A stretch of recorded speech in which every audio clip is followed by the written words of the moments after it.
Salut à tous, on se retrouve aujourd'hui pour parler du FC Barcelone en ce mardi 24 juin et on commence tout d'abord avec, le meilleur joueur de l'histoire du Barça et certainement le meilleur joueur de l'histoire du football. Il s'agit bien évidemment de Lionel Messi parce qu'aujourd'hui, en ce 24 juin, c'est son anniversaire et il fête aujourd'hui ses 38 ans. Léo Messi, on lui souhaite bien sûr un très bon anniversaire et on lui souhaite bonne chance pour la suite parce qu'à 38 ans, il est toujours footballeur. Et hier, avec son équipe de Miami, il a obtenu la qualification pour les huitièmes de finale de la Coupe du Monde des clubs. Donc Messi, les gars, n'a jamais été éliminé en phase de groupe d'un tournoi officiel, que ce soit au niveau des clubs ou de l'international. À chaque fois, il a réussi au moins à se qualifier pour les huitièmes. Que ce soit avec bien sûr le Barça à l'époque, avec l'Argentine, avec Miami ou même le PSG, son ancien club également. Donc voilà, il affrontera Paris. Alors des huitièmes de finale sera dimanche. Ça, on lui souhaite bonne chance bien sûr à Messi. Donc voilà, concernant pour l'instant les équipes qualifiées, je ne sais pas si vous suivez un petit peu cette Coupe du Monde des clubs, mais pour l'instant, l'Inter Miami de Messi, parce qu'on parle de Messi, jouera contre Paris bien sûr pour ce huitième de finale. Bref, nous on continue, on va parler d'autre chose et on va parler mercato du côté du Barça. Et here we go, ça y est, donc Ronny Bardghji, j'ai parlé hier, souvenez-vous, hier il y a des premières infos, regardez les gars, le here we go est déjà intervenu 24 heures après. Donc ce tout jeune Suédois de 19 ans signe au FC Barcelone, enfin il va signer, c'est pas officiel encore, quand here we go c'est pas marqué officiel, certainement là dans les prochaines heures voire prochains jours. Donc en gros le Barça va acheter ce joueur, donc il va coûter seulement 2 millions d'euros, plus un bonus et un pourcentage à la revente pour son club du FC Copenhague. Donc voilà, qui est ce joueur? Donc il est considéré comme le Messi suédois. Voilà, donc c'est un peu son surnom en Suède. Donc Ronny Bardghji au Barça est très en vogue. Donc il est un investissement d'avenir entre les jeunes et l'équipe première. Il était blessé mais il va bien maintenant. Le garçon est un fan du Barça depuis l'enfance et il réalisera son rêve. Donc il y a des clubs comme Porto, comme Marseille et comme Tottenham qui étaient tous intéressés par le joueur. Au début, il négociait un peu avec tout le monde, avec Tottenham qui était proche. Puis dès qu'il a vu que le Barça est rentré dans la course, il a dit non à tout le monde. Je veux aller au Barça. Et voilà, maintenant, l'accord est quasiment trouvé. Fabrizio Romano le confirme. Donc, le plan est que Bardghji s'entraîne avec l'équipe première la saison prochaine. Mais il joue avec l'équipe de jeunes parce qu'on se dit, il est quand même jeune, il a 19 ans. Lui, c'est un ailier droit. C'est ça que j'aurais pu vous dire aussi sa position. Donc, ailier droit au Barça, il y a comme Lamine Yamal. C'est dit, il vaut mieux que, pourquoi pas s'entraîner avec le groupe pro et aller jouer avec l'équipe réserve, le Barça Athlétique, pour prendre du temps de jeu. Et bien sûr, s'il est bon avec l'équipe B. Et s'il y a besoin de souffler cette saison, s'il y a des blessures, on ne sait pas. Là, bien sûr, pour être un flic pour aller chercher en équipe B, pour le mettre en équipe première, pour le faire jouer. Donc, il va faire peut-être les deux, cette saison, équipe A, équipe B. Donc il était blessé, mais il va bien. Le garçon est c'est plutôt ça. Donc il pourrait voyager avec l'équipe pour la tournée de pré-saison en Asie, afin que Flick puisse apprendre à le connaître de près. Voilà, donc il pourrait même faire la tournée de pré-saison avec l'équipe première. Donc Bardghji est un pari personnel de Deco. Deco, c'est lui qui gère un peu tout, c'est le recrutement. Et Deco, les gars, mise beaucoup sur ce joueur. Donc Deco a rencontré son agent à Madrid le 2 avril 2024. Il y a déjà un an, Deco surveillait déjà le joueur parce que regardez, Deco avec l'agent de Bardghji, ils étaient déjà en train de parler. Bon, ça s'était pas fait en 2024, mais ça se fait. Ça va se faire là, d'ici quelques jours. Donc voilà, concernant ce joueur, donc il a rejeté, comme je dis, Tottenham avant de décider de rejoindre le FC Barcelone et voilà, surnommé le Messi suédois. Donc voilà, un nouveau joueur va débarquer du côté du club. Donc pour l'instant, les infos sont que Juan Garcia, c'est officiel, l'a signé. Nico Williams, qu'on va parler juste après, ça travaille, on va en reparler. Et lui, il pourrait peut-être devenir la deuxième signature officielle après celle, bien sûr, de Juan Garcia. On continue, on va parler maintenant de Nico Williams. Mundo Deportivo, la une aujourd'hui. Et depuis une semaine, de toute façon, Nico Williams fait à chaque fois les couvertures de ce journal. Et pareil, engagement Nico. Donc, qu'est-ce qui se dit aujourd'hui sur Nico Williams? Donc, le Barça n'a pas fixé de date précise. C'est pour ça que tous les jours, les gars, on en parle. Parce que pour l'instant, on ne sait pas quand exactement il arrivera. Il devrait bien arriver, mais ça prend plus de temps. Regardez, le joueur là qu'on parlait, le suédois, lui, ça peut se faire en 24-48 heures.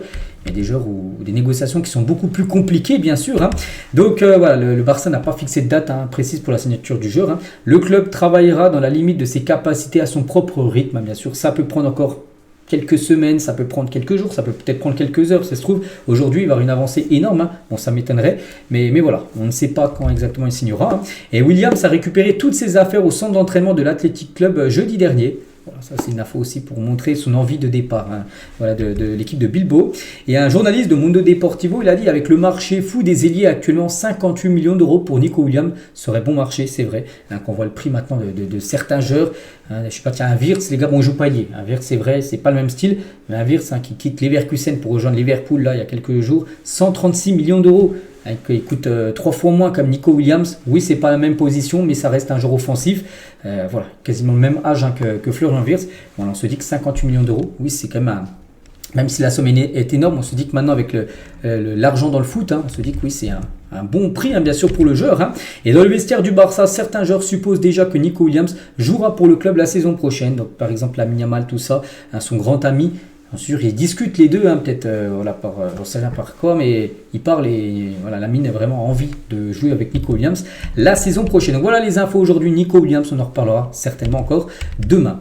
On continue, tiens, donc c'est bien les arrivées, donc Nico Williams, Juan Garcia, Bergij, tout ça, mais il faut aussi des départs. Et en dessous, Fati, les gars, donc l'AS Monaco prépare la visite médicale de Fati cette semaine. Monaco et le Barça sont en train de finaliser tous les détails de l'accord de prêt avec clause d'option d'achat. Donc voilà, concernant Fati, normalement, je bien dit normalement, dans la semaine, on devra prendre son transfert officiel et son départ du Barça du côté de l'AS Monaco. Concernant Frenkie de Jong, donc le Barça s'efforce de boucler le renouvellement de Jong cette semaine. Ce serait bien qu'il le fasse dans les prochains jours. Pourquoi il est en fin de contrat dans un an? C'est pour ça qu'il va falloir se décider très prochainement. Le renouvellement aussi contribuera à améliorer aussi la situation du fair play financier. Parce que si tu prolonges, en gros, tu peux changer par rapport à son salaire et en gros, ça peut être un plus pour le fair play financier. Voilà, donc tout ça font que c'est pour ça que le Barça aimerait prolonger en gros Frenkie de Jong là dans les prochains jours. Concernant Christensen, donc selon l'entourage de Christensen, il veut rester au Barça. Il a encore un an de contrat, Christensen. Donc il lui reste un an de contrat, il veut le remplir. Il a rejeté des offres d'Arabie Saoudite pour rester du côté du FC Barcelone. Mais pour l'instant, Flick et Deco ont décidé plutôt de vendre Christensen. Donc le joueur lui souhaite rester. Mais Deco, les directeurs sportifs et le coach souhaitent le vendre. Donc il va falloir trouver une solution bien sûr. On pense que ce sera plutôt le club qui décidera, qui aura le dernier mot. Et du coup, il sera normalement vendu pour éviter de le perdre libre dans un an. Et Flick préfère Araujo à Christensen parce qu'en gros, il y a trop de défenseurs centraux du côté du Barça. Il faut qu'il y en ait au moins un qui parte. Et ça se joue entre Araujo et Christensen. Et Flick préfère Araujo à Christensen. Ce qui veut dire que Christensen devrait quitter le club. Et malgré sa saison plus que moyenne, Flick considère Araujo comme toujours un défenseur de classe mondiale. Bon, je ne sais pas si c'est un défenseur de classe mondiale parce qu'il a perdu quand même pas mal de points sur les matchs importants. On sait l'Inter, ce qu'il a pu faire lors de la demi-finale retour. Après, oui, s'il retrouve son niveau qu'il avait peut-être il y a 2 ans, oui, là, il était considéré comme l'un des meilleurs défenseurs au monde. On continue avec Pablo Torre également. Donc le Barça et Pablo Torre vont maintenant se concentrer sur la recherche d'une solution qui satisfasse les deux parties. Parce que lui aussi, les gars, il a un manque de temps de jeu. Il veut partir pour plus de temps de jeu, mais le Barça ne veut pas perdre le contrôle total de lui. En gros, le Barça est prêt à le laisser partir, mais avec une option peut-être de prêt, mais surtout une option avec une clause de rachat. C'est-à-dire à tout moment, le Barça peut le faire revenir dans le futur si bien sûr il explose ailleurs. Ter Stegen est le joueur que Barcelone aura le plus de mal à décharger, c'est-à-dire à se débarrasser, à vendre. Pourquoi? Parce que c'est un gros salaire. Et il a encore 3 ans de contrat. Et en gros, Ter Stegen n'a pas d'offre actuellement. Il aura une réunion avec Hansi Flick avant la pré-saison où l'entraîneur sera franc avec lui sur sa position parce que lui il souhaite toujours rester. Pour l'instant, Ter Stegen qui est actuellement en vacances, lui dans sa tête c'est je reste au Barça. Mais bon, avec l'arrivée de Juan Garcia, il l'a vu. Il n'est pas fou, il voit bien les infos de transfert. Il a bien vu que bien sûr Juan Garcia a débarqué au club. C'est pour être numéro 1. Donc on se dit que voilà, dès qu'il y aura cette réunion avec Flick, peut-être là, il ouvrira la porte à un départ, bien sûr, Ter Stegen. Et Ter Stegen est blessé aussi par la façon dont le club gère son avenir, tout simplement. Et le Barça, les gars, n'exigera pas de frais pour le départ Ter Stegen parce qu'il a encore 3 ans de contrat. Donc même si un club, n'importe quelle équipe est intéressée, le Barça demandera pratiquement rien en argent.